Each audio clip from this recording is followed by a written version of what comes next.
Cuộc đời Sano Mitsuru, bi kịch của một phú nhị đại hụt.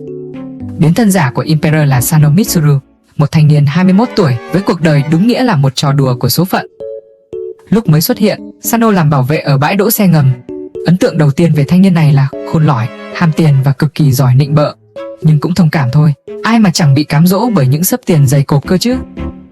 Nhưng plot twist xuất hiện, Sano thực chất là con trai của một đại gia khét tiếng. Vì muốn trải nghiệm thế giới nên anh chàng đã bị bố cắt đứt quan hệ.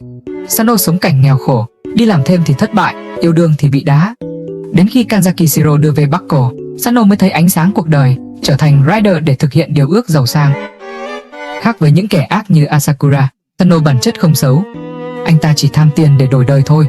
Sano như một tay lính đánh thuê, đi gạ gẫm khắp các phe phái để bán sức lao động.